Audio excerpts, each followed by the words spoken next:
एक चिश्ती रसूलुल्लाह वाला हवाला दिया। इसके बाद मैंने कशफुल माजूब से हवाला दिया था कि नबी इस्लाम के ऊपर झूठा स्कैंडल बांधा के उन्होंने अपने एक सहाबी की बीवी के ऊपर नजर पड़ी और उससे बाद में शादी कर ली ज़ैद इब्न हारिसा। साहब और शुक्र के चैप्टर में तज़किरतुल औलिया में इनके बाबा जी फरीदुद्दीन अत्तार ने लिखा कि बाजी बुस्तामी कहते थे लिवाई आज़म मिन लिवाई मोहम्मद, मेरा झंडा मोहम्मद के झंडे से भी बड़ा होगा और मोहम्मद और तमाम अंबिया मेरे झंडे के नीचे होंगे। जी हाँ, ये जरा हवाला ले जाओ और ये बताओ कि इसकी कमाइयां खाने वाले कौन है और उनके ऊपर शरई हुक्म क्या है जिन्होंने नबी इस्लाम की इस्मत और इफ़्फ़त के ऊपर ये डाका मारा।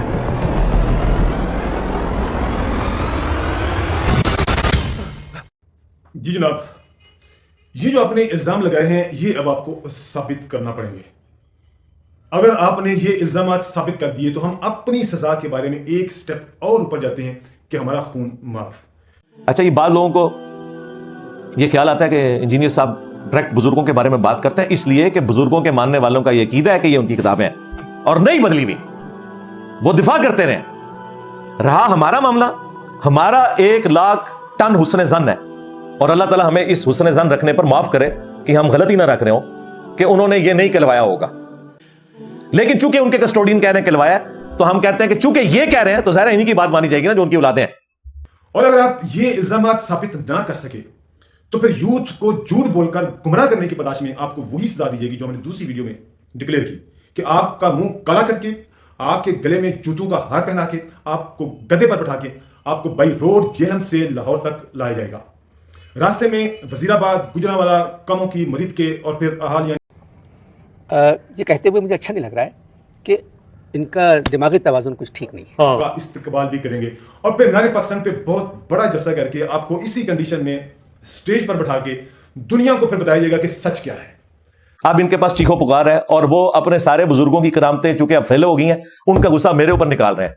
हकीकत क्या है, किस तरह इसने झूठ बोल बोल कर इसने नई नस्ल को गुमराह करने की कोशिश की। इतना ज्यादा इस शख्स ने झूठ बोला है और इतना फ्रीक्वेंटली झूठ बोला है। नसो तू है चिश्ती रसूलुल्लाह पार्टी दज्जालां दी औलादो, दज्जालां दे मजार बनाए जे, बिल्कुल क्लियर कट, जीरो टॉलरेंस। जब तक तुम लोग तौबा नहीं करते हो ना, मैं बिल्कुल ये समझता हूं चूंकि तुम्हारे पुराने बुजुर्गों ने माना है कि उन्होंने अपने नामों के कलमे पढ़ाए हैं। बिल्कुल मैं तुम्हारे बुजुर्गों के साथ हूं, इन लोगों ने अपने नामों के कलमे पढ़ाए हैं। जाओ जो अंदाजे कर लो। तो जनाब, अब आपकी जान छूटने वाली नहीं है।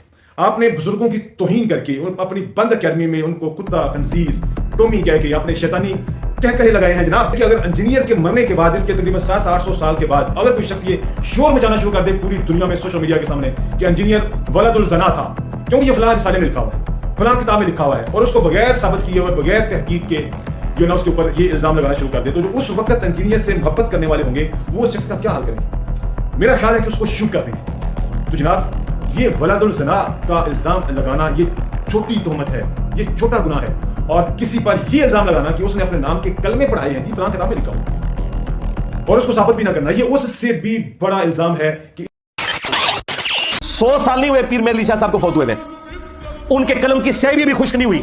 उनकी हैंड रिटन किताबें गोल्डाशी में रखी हुई हैं, उन्होंने तो पूरी किताब लिखी है। और उसके अंदर गुलाम कादियानी दज्जाल को जवाब देते हुए उन्होंने कहा चिश्ती रसूलुल्लाह वाला वाकया जो है ये बुजुर्गों की शक्तियात है, ये तुम दलील नहीं बना सकते। हाँ, वो बुजुर्ग दलील बना सकते थे इसको। खत्म। ये बुजुर्ग जो इस्लाम की फाउंडेशन है, ख्वाजा अजमेर बरे सगीर में इस्लाम की फाउंडेशन है, उन्होंने यहां पे इस्लाम की बुनियाद रखी और उनकी इसने तकफीर की है। अब इसको ये इल्जामात साबित करना पड़ेगा। हम हुकूमत वक्त से ये नहीं कहते कि इसकी जबान बंद कर दी जाए या इसकी जबान काट दी जाए। हम ये कहते हैं, हमारा ये मुतालबा है कि इसने जो झूठ बोल बोल के यूथ को गुमराह किया है, अब उन स्टेटमेंट्स पर हमारा सामना करें।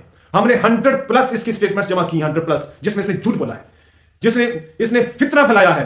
हम वो सारे स्टेटमेंट्स अब इसके सामने रखना चाहते हैं और मीडिया के सामने रखना चाहते हैं और दुनिया को दिखाना चाहते हैं कि ये बंद कमरे में बैठ के किस तरह जो ना वो किज़ब ज़बानी से काम लेते हुए, झूठ बोलते हुए नई नस्ल को गुमराह कर रहा। लेकिन आप तो हमारे बुजुर्गों को ही काफिर कहते हैं, आप हमारे बुजुर्गों को गुस्ताख कहते हैं, बिल्कुल झूठ बोल रहे हैं। मैंने हमेशा वीडियोस में कहा है कि मैं 1 लाख टन हुस्न जन रखता हूं कि आपके बुजुर्गों ने ये कलमे अपने नामों के नहीं पढ़वाए होंगे। लेकिन ये आपका कहना है कि ये मार्फत की बात है, उन्होंने पढ़वाए हैं, तो फिर आपके बकौल, चूंकि आप अथॉरिटी है ना, आपका अब्बा है, मेरा तो नहीं अब्बा, वो आप ही उसकी जायज औलाद हो रूहानी। जब आप उसे मार्फत की बात कह रहे हो तो फिर मैं आपकी बात को सही समझूंगा। अगरचे मैं हर वीडियो में कहता हूं कि मेरा उसने जाना है कि वो बंदे दुनिया में मौजूद नहीं, मार के पता नहीं उन्होंने बात कही थी नहीं कही थी। अगर नहीं कही थी तो अल्लाह के हुजूर बरी है, अगर कही थी तो जन्नत में, मेरा क्या लेना देना। ना मैं इस तरफ खड़ा हूं ना उस तरफ। ये मुझसे कोई एक्सपेक्ट ना करे कि मैं बुजुर्गों का दिफा करूंगा इन कलमों के निकलने के बावजूद। गंदे वो हो चुके हैं। हमने दिफा सिर्फ उनका करना है जिनके पीछे कुरान और सुन्नत खड़े हैं, साहबा और अहले बैत। उनके बाद हमें कोई बात मजबूर नहीं करती कि हम किसी बाबे का ऑफ द वे जाके दिफा करें। क्या मतलब है, वो बाबा कम पाने वाला निकल आया, मनु अल्लाह ने कहा कि तू भी माचा बन गया है। देखे ना कितना खतरनाक मामला है कि एक बाबे की तरफ गुस्ताखाना कीदे मंसूब है। हो सकता है किताबें बदल गई हो सकता है ना बदली हो, मैं तो मारा गया ना। तो मेरा तरीका ये होता है कि मैं हर बाबे के बारे में ये कहता हूं कि अगर उसने ये कहा तो अल्लाह के हुजूर पकड़ा जाएगा, और मेरा उसने जाना उसने नहीं कहा होगा, लेकिन मैं दोनों बातें साथ लेके चलता हूं।